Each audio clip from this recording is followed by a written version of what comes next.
그래서 오늘 여러분과 아주 짧게만 이 사사기에 나타난 이 메시지에 대해서만 좀 확인을 좀 하고 싶어요.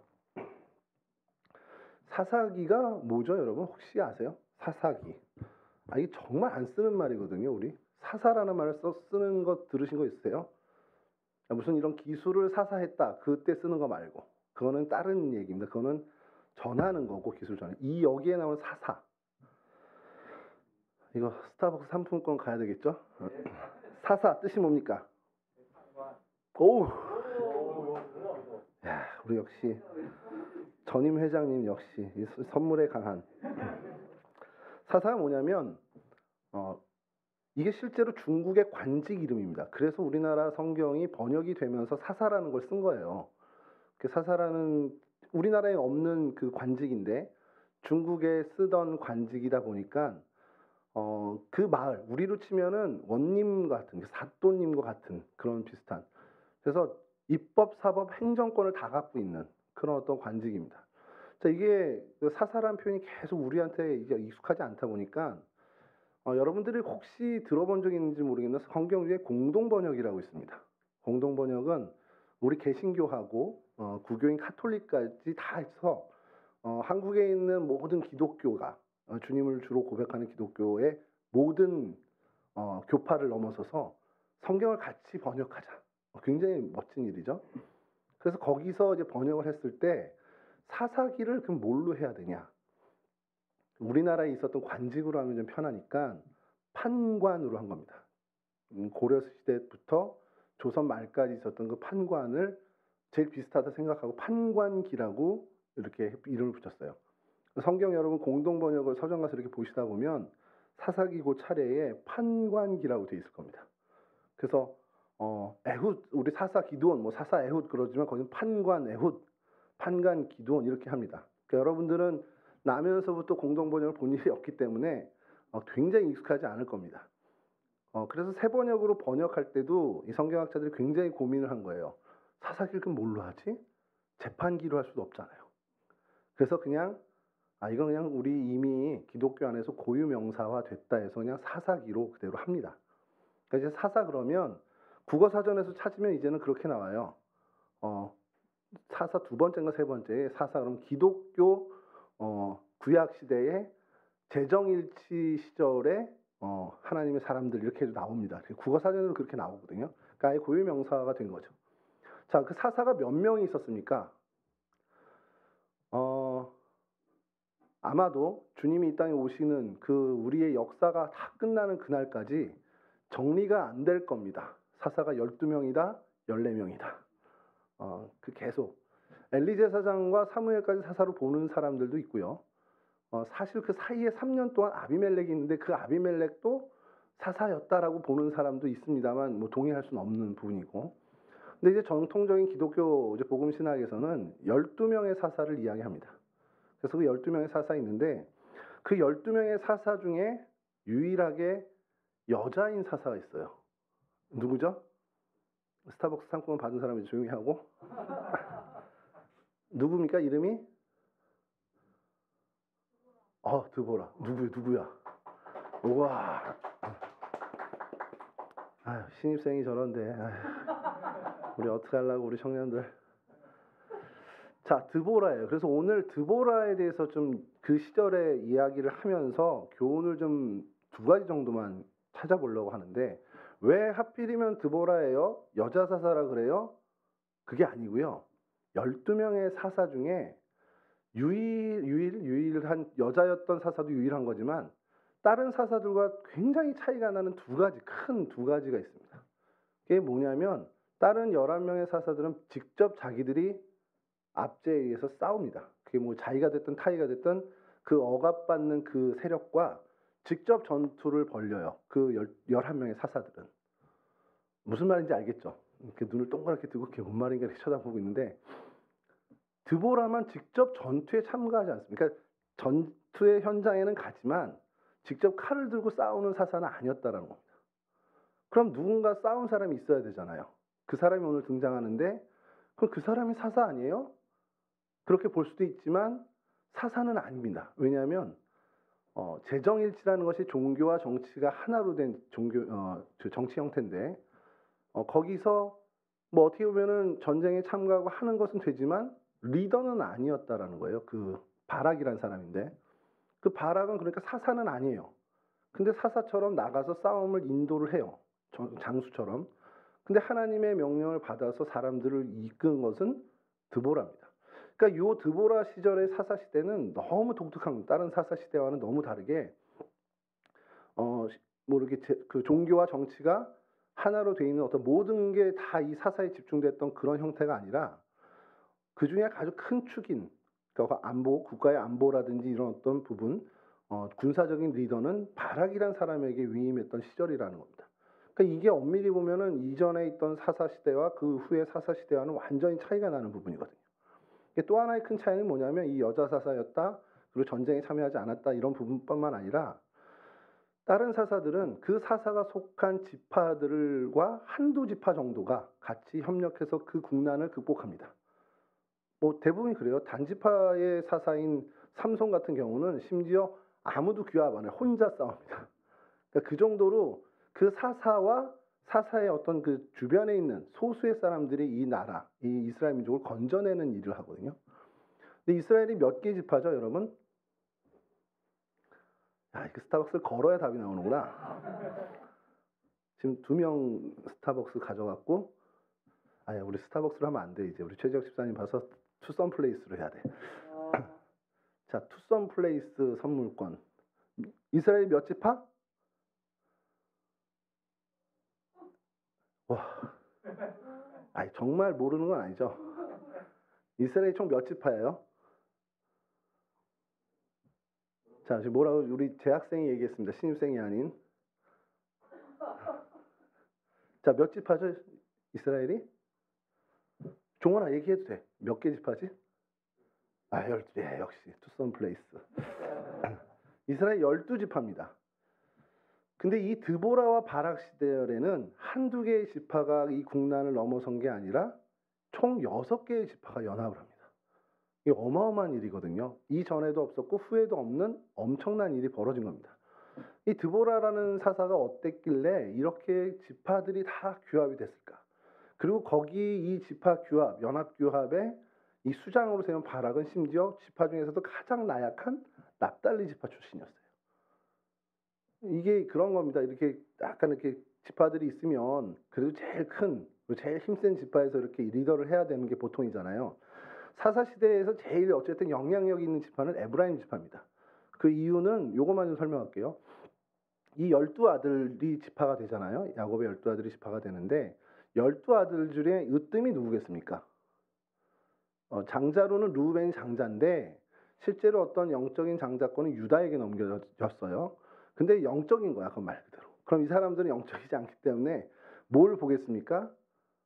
그 세를 보는 거죠. 12아들 중에 누가 제일 잘 나갔죠? 야곱의 12아들 중에 제일 잘 나간 사람은 요셉입니다. 왜냐면 애굽 총리가 됐으니까. 그래서 이 요셉이 요셉 지파라는 이름을 해야 되는데 너무 크니까 이 지파가 둘로 나놉니다. 그 아들. 그러니까 쉽게 생각해서요. 12지파의 쭉 이름이 다 야곱의 아들인데 2개 지파는 야곱의 손자입니다. 그러니까 얼마나 이 지파의 힘이 셌으면 삼촌들하고 큰아버지들하고 경쟁할 정도의 지파가 된 거예요. 쉽게 얘기해서. 그래서 에브라임과 므낫세가 요셉의 아들인데 누가 장자죠?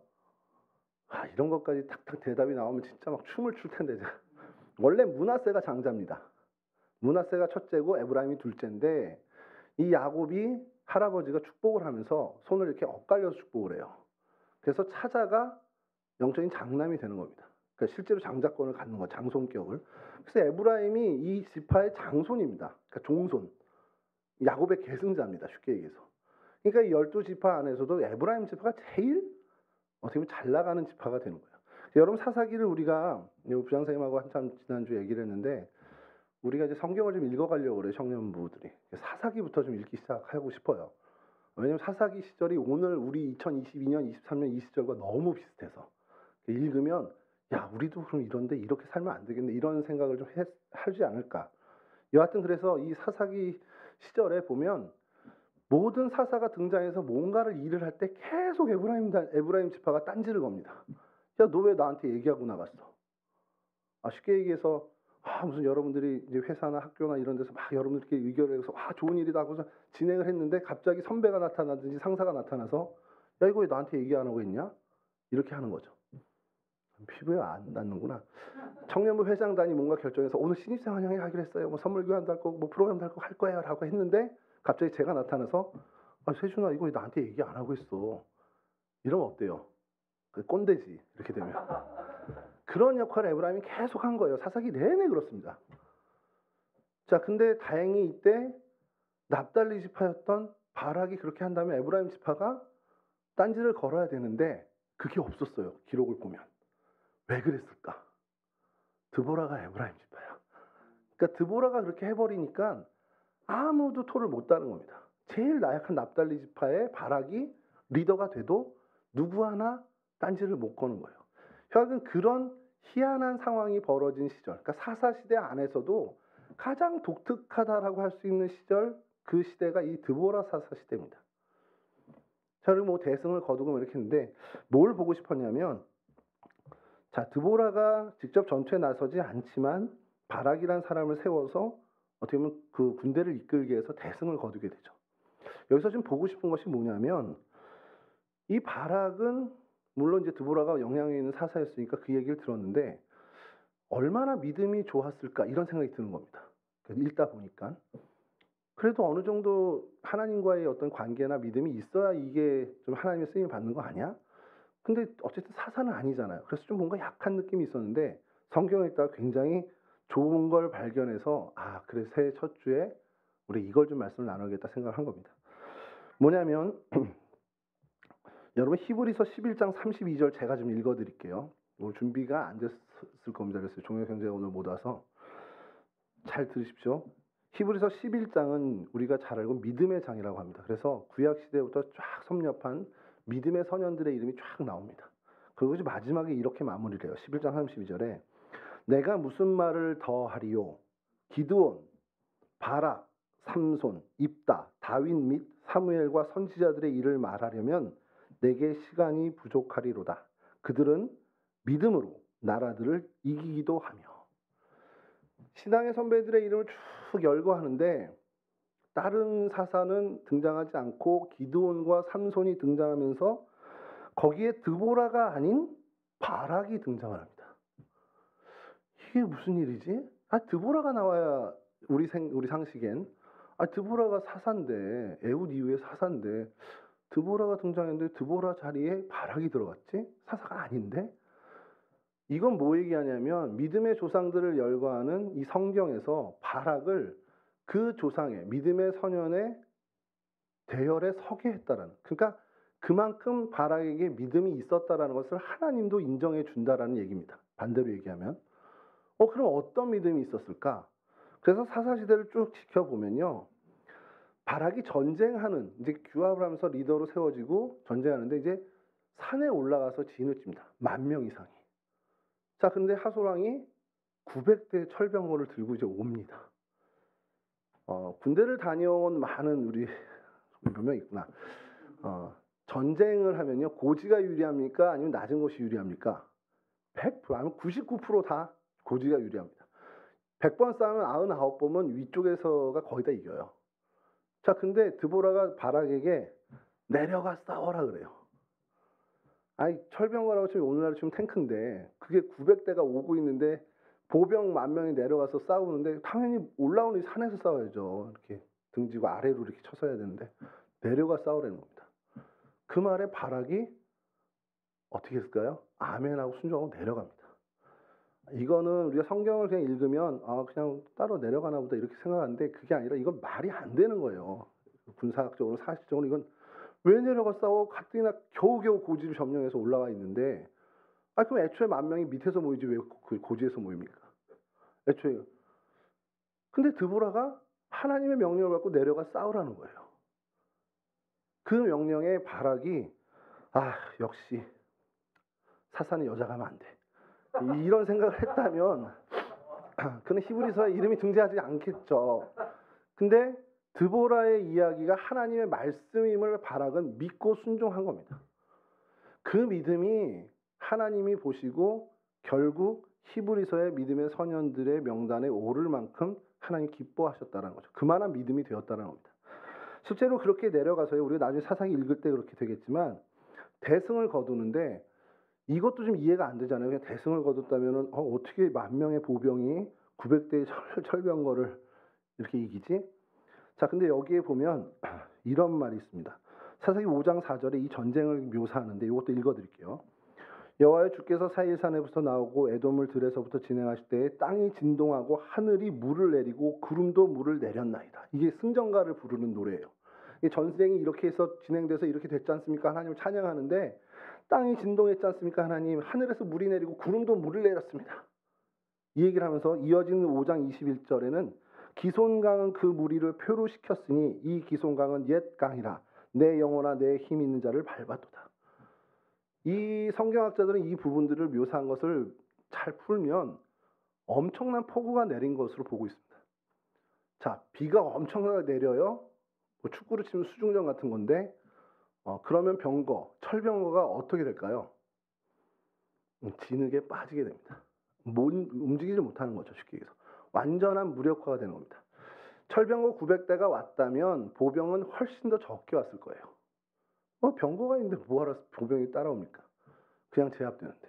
자, 근데 철병거가 무력화되면 그땐 누구의 유리해진다? 걸어다니는 보병이 훨씬 더 유리해진다라는. 그러니까 성경학자들은 이렇게 해석을 하죠.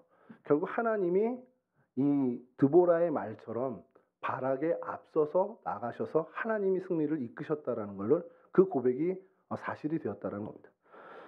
자, 근데 그건 하나님이 하시는 거고 사람인 이 바락과 드보라, 특별히 이제 바락은 그게 될 거라고 알고 내려간 건 아니잖아요. 그저 드보라가 명령하는 하나님의 말씀에 순종한 것뿐입니다. 자, 그렇게 해서 내려간 거예요. 그리고 그런 어마어마한 하나님의 능력을 경험하게 된 거죠. 이후에 바락의 마음은 어땠고 바락이 하나님을 보는 자세가 어떻게 됐을까요? 우리 잘 알지만 어떤 믿음의 체험, 영적인 귀한 체험을 한번 경험한 사람은 그 이후에 신앙의 자세가 완전히 바뀌는 걸 우리는 보게 됩니다. 바락 역시도 마찬가지였을 거라는 거죠. 이 엄청난 하나님의 일을 보고 그것이 그의 인생에 정말 예수의 흔적처럼 정말 하나님의 믿음의 흔적이 되어서 그는 믿음이 나약해질 때마다 그 말도 안 되는 승리를 이끄신 하나님을 기억해냈을 거라는 거예요. 자, 그 시작은 드보라의 말에서부터 시작입니다. 자, 그럼 거기서 하나 우리가 생각할 것. 드보라가 아무리 평상시에 하나님의 사람이고 하나님의 말씀을 잘 전한다 해도 바락이 볼 때 이건 말도 안 되는 군사적인 명령을 내렸단 말이에요. 그럼 아까 얘기한 것처럼 진짜 내가 이걸 왜 여기 저 사람 말을 따라야 돼? 이런 불만이 있을 수도 있는데 그런 불평 하나 없이 바락이 10,000명을 거느리고 다볼산에서 내려갔다라고 성경에서 정말 토도 안 달고 내려갔다라고 표현한 건 뭐냐? 평상시 드보라가 어떤 사람이었길래 이런 말도 안 되는 지시에 바락이 아멘하고 순종하고 내려갔겠냐는 거예요. 그러나 답은 명확합니다. 드보라가 평상시 바락이 바라볼 때 저 사람은 정말 하나님 사람이구나. 저 사람이 이야기하는 건 정말 하나님이 지시한 것이구나라는 확신이 있었다라는 거예요. 그럼 그만큼 평상시에 드보라는 하나님과 동행하는 삶을 바락에게 보여줬다는 겁니다. 그게 바락에게만 보여줬겠습니까? 드보라가 살아있는 드보라 종려나무에서 많은 사람들을 재판하고 했던 그 사사로서의 활동에 전혀 그는 흠이 없었고 정말 모범적인 어떤 재판을 했던 사람이기 때문에 모든 사람들이 드보라는 공명정대, 정말 드보라는 하나님의 기준대로 정말 하나님의 사람으로서 어떤 선명한 기준으로 행하는 거야라는 것을 믿는 그 분위기가 됐다는 거. 그런 어떤 신뢰감을 주었던 사람이라는 겁니다. 이와 비슷한 것을 생각한 것이 아브라함이 이삭을 모리아산에 가서 바치려고 했을 때 그때 당시에 이삭의 나이는 약 17세로 추정을 합니다. 17살의 아이를 120세 가까이 된 노인 아브라함이 비틀고 잡아서 손 묶어놓고 잡을 수 있을까요? 우리 아들도 요즘은 제어를 못하겠던데 어제는 저랑 옆에 와서 키를 재보더라고요. 그랬더니 조금 남았구나 이렇게 해서 진짜 많이 컸더라고요. 아직은 근데 이제 여러분 격투기 종목은 체급을 나눈 이유를 알죠? 아직은 저의 반 정도밖에 안 되기 때문에 몸무게가 아직은 제압이 되는데 제가 120세가 되고 저희 아이가 한 20살 가까이 됐을 때 제가 제압할 수 있을까? 이건 불가능한 거거든요. 근데 어떻게 모리아산에서 그 일이 벌어졌을까? 이삭에게도 아버지 아브라함은 늘 하나님의 말씀에 순종하는 그 모습을 보였고 자신이 도망칠 수 있는 능력이 있음에도 불구하고 순종할 수밖에 없는 그러한 어떤 믿음을 보여줬던 사람이라는 겁니다. 이 얘기를 예전에 했더니 전에 교회 청년분은 목사님 그게 가스라이팅입니다 이러더라고요. 이걸 이렇게 해석하면 안 되는데 걱정이 되는데 가스라이팅이 아니고 하나님의 사람으로 살아가는 선명한 기준을 보여줬기에 그를 목격한 누구든 그 사람이 말하는 말씀은 하나님의 말씀인 것을 신뢰하게 되는 겁니다. 드보라도 그랬고 아브라함도 그랬고 그래서 그 말을 듣던 이삭도 바락도 저 이야기는 하나님의 말씀임을 믿고 나갔다는 것이죠. 오늘 첫 시간에 우리 2023년 첫 이 예배 때 이 이야기를 나누고 싶었던 것은 우리 공동체 안에서의 우리 관계가 이랬으면 좋겠습니다.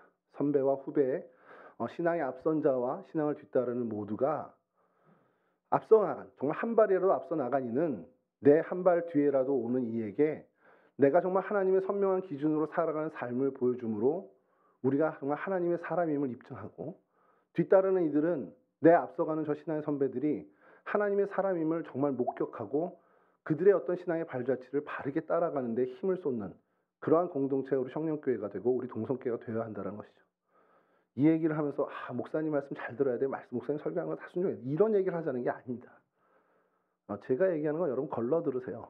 제가 얘기하는 건 필터링이 많이 필요합니다. 그러나 여러분 하나님의 사람으로서 여러분들이 살아가야 된다.